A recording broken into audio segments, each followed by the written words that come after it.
Good evening मेरे बच्चों। Okay, तब लास्ट क्लास में आपका केमिकल रिएक्शन एंड इक्वेशन खत्म हो गया था, केमिकल रिएक्शन। और आज अब आप लोग का hydrogen, water and carbonate compound बचा हुआ, राइट। सबका सिलेबस ऑलमोस्ट कंप्लीट हो गया, सिर्फ डॉन बॉस्को कंप्लीट। कोई दिक्कत डॉन बॉस्को? सिर्फ कार्मेल का मतलब हमारे तेजस्वी बच्चा का सिर्फ सिलेबस ये बचा हुआ, क्या कॉन्फ़िगरेशन, वो भी समझा देंगे बेटा, ठीक है। वाटर सिर्फ आपका बचा हुआ, ठीक। वाटर पढ़ाते हैं तब अपना इस टर्म का सिलेबस फिनिश, क्या हो जाएगा? फिनिश। ऑलमोस्ट सबका तो फिनिश है ही, सिर्फ तेजस्वी बचा हुआ, राइट। चलो तब अभी हम लोग चलते हैं वाटर पे। अभी हम लोग चलते हैं वाटर पे। किस पे चलते हैं? वाटर पे। देखो चलो, आप लोग न्यू चैप्टर का नाम स्टार्ट करो। चैप्टर जो चैप्टर है, चैप्टर क्या है? चैप्टर क्या है? चैप्टर एक क्या है? वाटर। वाटर का लीकेज इस तरह से वाटर लोग। अब स्टार्ट करते हैं वाटर के बारे में। अब स्टार्ट करते हैं वाटर के बारे में। The chemical formula of water is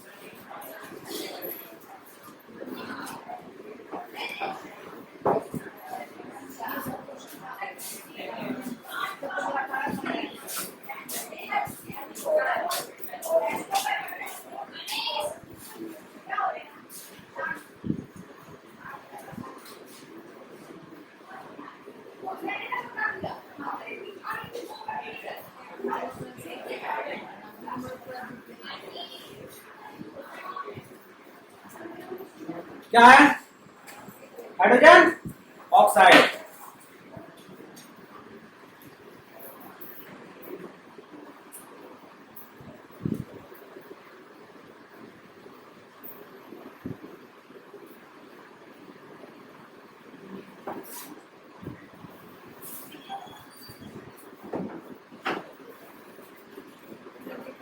हो गया? चलो इतना फटाफट कॉपी पेस्ट करो, इतना फटाफट कॉपी पेस्ट कर लो।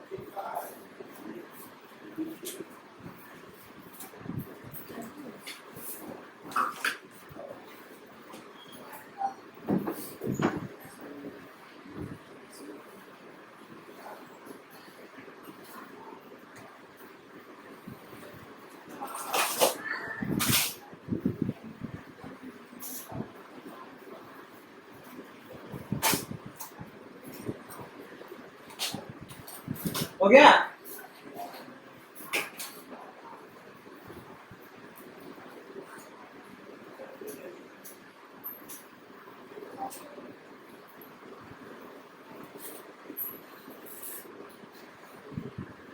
आप इनसे स्टार्ट करो। वाटर हो गया। अब लिखो वाटर इज, ये उतार लिया मेरे बच्चे लोग? अब लिखो, अरे नहीं उतारे,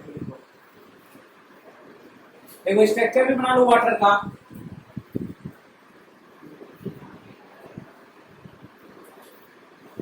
बढ़िया से बनाते हैं।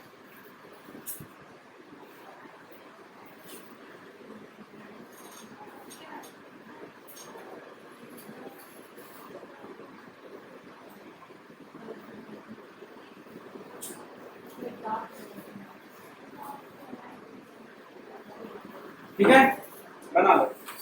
तो वाटर का इस तरह से इसको बोलते हैं इलेक्ट्रॉन डॉट स्ट्रक्चर। क्या बोलते हैं? सिखाया गया? आएगा तो पूछ लेना मुझे। आयनिक बॉन्ड को वैलेंट बॉन्ड पढ़ी है? आयनिक बॉन्ड को वैलेंट बॉन्ड इसी में ही है। अरे ठीक है, तो हमसे पूछ लेना ना। दिन से बोल रहे हैं सर कॉन्फ़िगरेशन, आप बोले किसी दिन होमवर्क हो गया? अब लिखो water is one of the most essential, water is one of the most essential, water is one of the most essential substance water is one of the most essential substance for the existence of life. For the existence of life. For the existence of life. Since life start on the earth, life start on the earth, या beginning कर लो, या life start on the earth, in the ocean, river, ocean ही कर लो, ज्यादा नहीं, ठीक है, ocean, full stop. क्या लिखना है? हाँ, पकड़ से देख के लिख लो, ठीक है, समझ में आ गया? वाटर लिखो, water forms a large part of the body. Water forms a large part of the body mass of all the living organisms.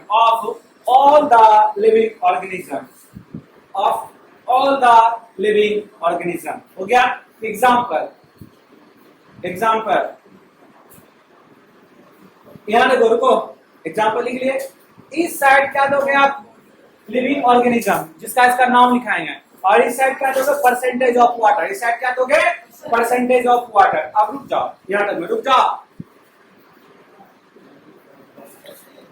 Next topic दो, water is important for. Next topic दो, water is important for. Next topic दो, water is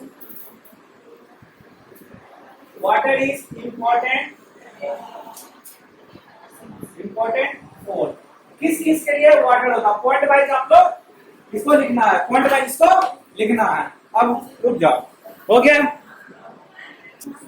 हाँ, देखो बेटा, ये flow chart आपको पहले समझ लो. ये फ्लो चार्ट में सोर्स ऑफ वाटर, कितने तरह का वाटर का बेटा हम लोग के पास सोर्स है? 3 टाइप का. एक सरफेस वाटर, अंडरग्राउंड वाटर और एक अंडर सरफेस वाटर.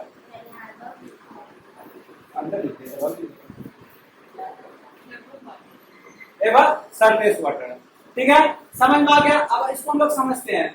आपका सरफेस वाटर में इधर देख लो, 2 टाइप का आपके पास वाटर आ जाएगा.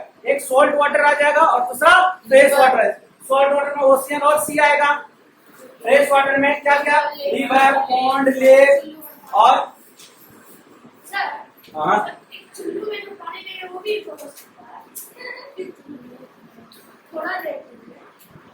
क्या लिखे हैं?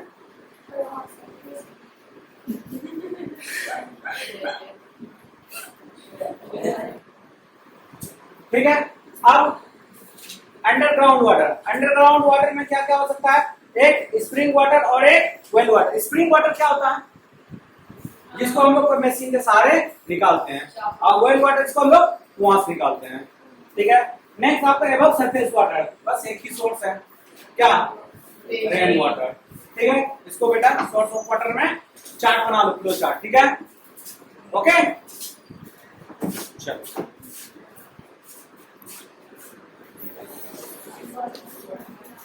अब आगे बेटा एक चीज लिख लो, एक न्यू टॉपिक दो. Water is a compound. अब लिखाएंगे वाटर क्या है? कंपाउंड है कि मॉलिक्यूल्स है कि एलिमेंट है? क्या है? कंपाउंड है. बता कैसे कंपाउंड है? क्योंकि बेटा हम लोग सब जानते हैं वाटर का जो फॉर्मूला होता है क्या होता है बेटा? H2O. तो इसमें देखो बेटा 2 एलिमेंट से मिलके बना हुआ है. 2 एलिमेंट से बना हुआ है. जब इसको इलेक्ट्रोलाइसिस करते हैं, इलेक्ट्रोलाइसिस अभी आप लोग को समझ में आएगा क्या होता है. तो इलेक्ट्रोलाइसिस मतलब होता है इसको तोड़ना. जब इसको तोड़ते हैं तो हाइड्रोजन प्लस ऑक्सीजन 2 अलग अलग कंस्टिट्यूएंट से मिलकर ये बना हुआ होता है. तो कह सकते हैं ना कि 2 अलग अलग कंस्टिट्यूएंट से मिलकर बना हुआ. तो ये क्या है? कंपाउंड. वो भी फिक्स कंस्टिट्यूएंट्स में बना हुआ, पता है ना कि नहीं? तो ये कंपाउंड का आ जाएगा. तो लिखो, इसका आंसर निकाल देते हैं. एक टॉपिक तो वाटर इज ए कंपाउंड. लिखो,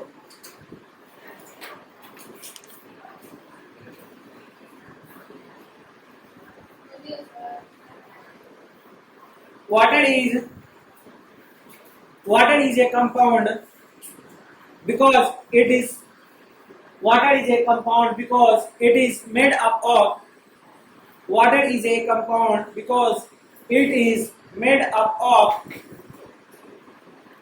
two elements. It is made up of two elements, hydrogen and oxygen. Hydrogen and oxygen. Hydrogen and oxygen. हो गया?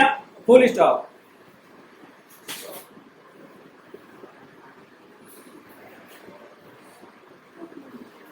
Water breaks up. Full stop के बाद water breaks up into two constituents.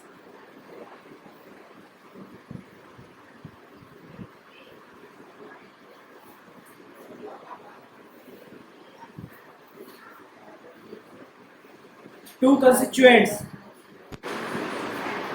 hydrogen and oxygen, hydrogen and oxygen, hydrogen and oxygen, hydrogen and oxygen. When heated to a when heated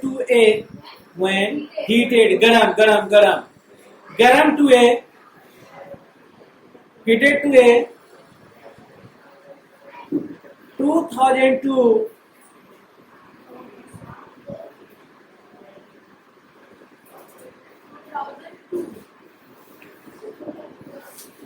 छोड़ दो, सिर्फ कितना है 2000 है, सिर्फ 2000 डिग्री सेल्सियस ठीक है, 2000 degree Celsius 2000 degree Celsius 2000 degree Celsius और 2000 डिग्री सेल्सियस और when 2000 डिग्री सेल्सियस और when pass through the electricity when pass through the electricity when pass through the electricity in it तो बेटा ये क्या है, इसमें क्या करेंगे, क्या कैरेक्टर है, इलेक्ट्रिक करंट हो गया। तो बेटा ये टूटेगा, किसमें टूटेगा, H2 प्लस O2। इसको बैलेंस कर लेते हैं, इसको चार्ज हो गया बैलेंस, हो गया बैलेंस। चलो लिख लो, कॉपी पेस्ट कर लो।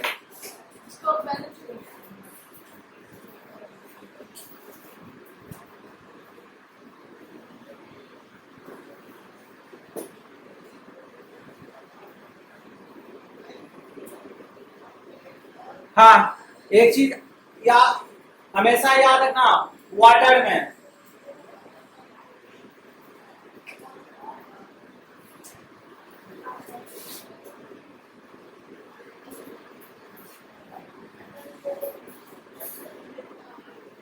अगर कोई कंफ्यूज किया इस डेटा में तो बेटा मार खाओगे। समझ में आया क्या लिखे हैं? कहेगा what is the ratio of water by mass. देखा लाइव एग्जांपल, देख ना लो लाइव एग्जांपल समझा देते मेरे कुत्ते, समझा लो। मास, वाटर का मास लेते ना, तो क्या है H2 और O, यही है ना। तो मास इसका कितना है पुत्र, इसका कटेगा बेटा। अब किस में जाएंगे, वॉल्यूम में। तो कितना पार्ट है वाटर, ये हाइड्रोजन का, ऑक्सीजन का, अभी समझ में आया। तो अगर ये डेटा छाप लो, ठीक है। अगर कोई कंफ्यूज किया इसमें तो उसके बाद हम छोड़ेंगे नहीं, मारेंगे 4, गिनेंगे 1। हाँ ठीक है। मास के अकॉर्डिंग समझा दिया, समझ में आया, समझ में आया। मास के भी अकॉर्डिंग और वॉल्यूम के अकॉर्डिंग। समझ में आया? हमको नहीं समझ में आया, समझा सकते हो बाद में कभी पूछेंगे तो। स्वाति बेटा समझा सकते हो ना? अच्छा आप तो समझा ही दोगे गलत करके आने के बाद। ओके मिटा दे, मिटा दे।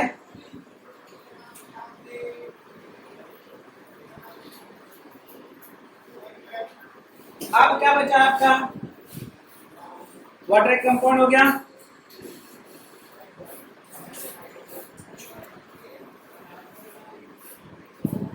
हाँ अब एक न्यू टॉपिक दो, ठीक है? देखो the effect of pressure on the boiling and freezing point of water.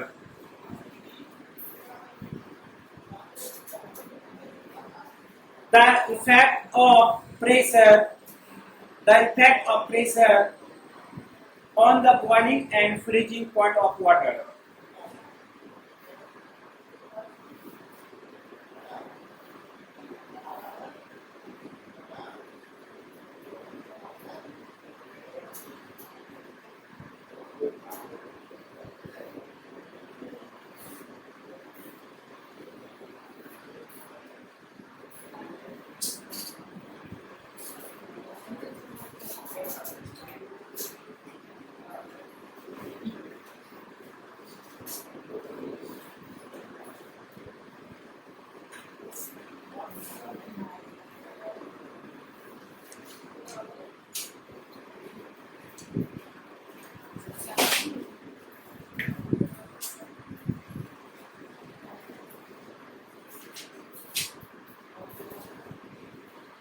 हाँ देखो समझो बात को कि हम क्या करें। टॉपिक समझ में आया?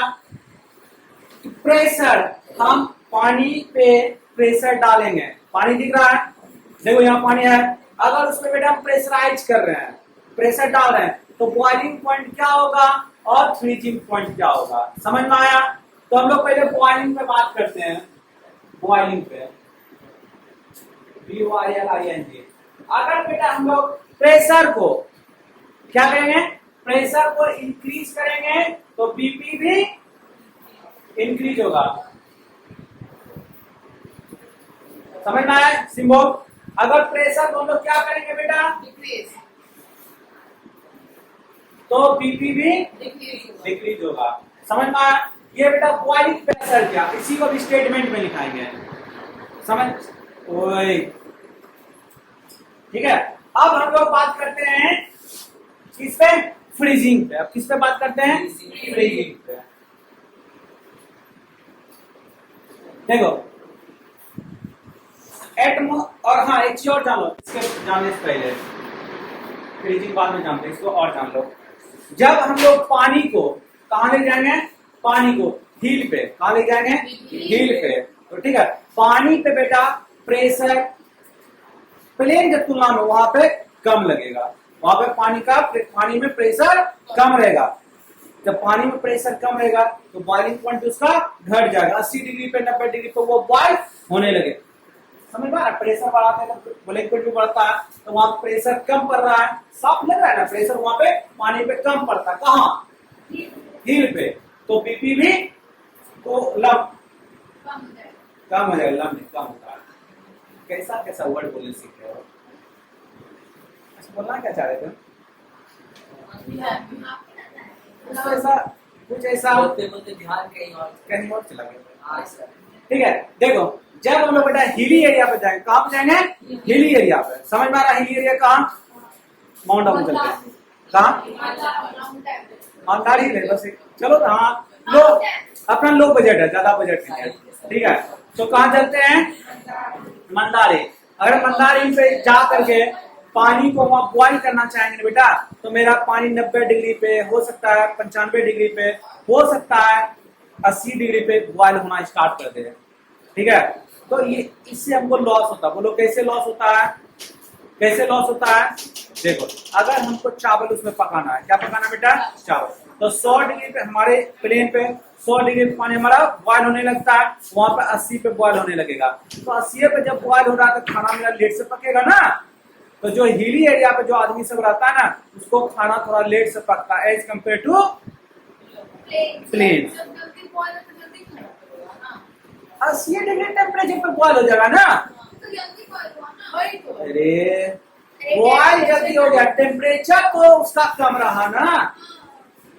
मतलब चावल नहीं गलेगा। चावल, हाँ सिंपल चावल नहीं गलेगा, समझ में आ गया ना बेटा। 80 डिग्री पे ना होने लगा, उसका टेम्परेचर कम रहा, समझ में आया? कोई डाउट है हमें? लिखना पड़ेगा कॉपी में।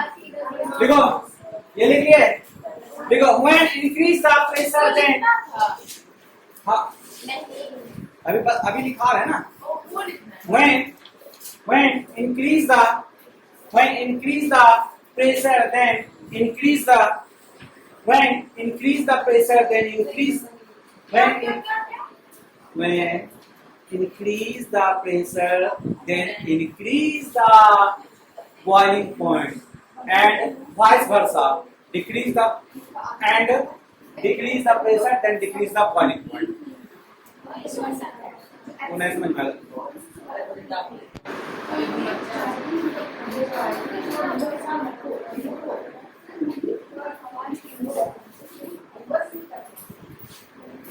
अब एक स्टार देके लिखो, हिली एरिया स्टार देख लिखो, hilly area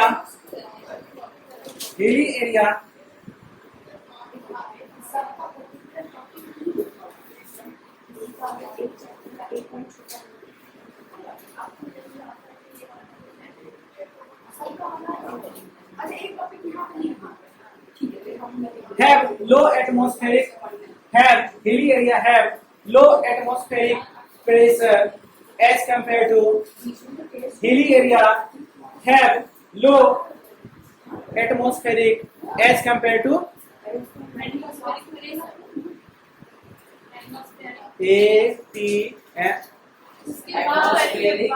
atmospheric pressure as compared to planes। हो गया? आप बेटा ये वहां पे अगर आप लोगों को सिंबॉलिक फॉर्म में याद करना है तो ये याद देखो, समझ में आ गया? ये समझ में आ जाएगा? कर लो।